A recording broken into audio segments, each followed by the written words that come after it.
నేటి ఉరుకుల పరుగుల సమాజంలో చాలా మంది న్యాచురల్ గా సూర్యరశ్మికి దూరం అయిపోతూ ఉంటారు. ఎండ అసలు నెత్తి మీద పడకుండా జాగ్రత్తలు తీసుకుంటారు. సో చాలా వరకు కూడా రకరకాల క్రీమ్స్ ని కూడా యూజ్ చేస్తూ ఉంటారు కదా.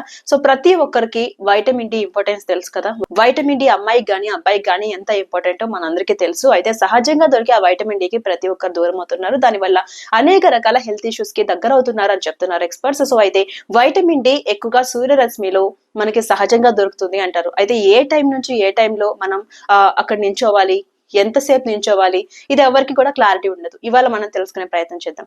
ఉదయం 10 గంటల నుంచి మధ్యాహ్నం 12 గంటల వరకు ఈ గ్యాప్ లో సూర్యకాంతికి దగ్గర 10 to 15 మినిట్స్ కనుక మనం బయటకు వచ్చి అలా నిలబడుతూ ఉంటే కనుక రకరకాల బెనిఫిట్స్ మనకు ఉంటాయి. ఎందుకంటే వైటమిన్ డి బాడీలో ఉండడం వల్ల ఎముకలు బలంగా మారుతాయి, ఇమ్యూనిటీ పవర్ పెరుగుతుంది. ఇమ్యూనిటీ పవర్ ఒకటి ఉంటే చాలు, మన బాడీలో ఎలాంటి ఇన్ఫెక్షన్స్ ఉన్నా సరే, ఎలాంటి రోగాలైనా సరే ఫైట్ చేసే తత్వం మనకు ఉంటుంది. కాబట్టి వైటమిన్ డి మిస్ చేసుకోవద్దు, సహజంగా దొరికే దానికి దూరం అవ్వద్దు అని డాక్టర్స్ చెప్తున్నారు.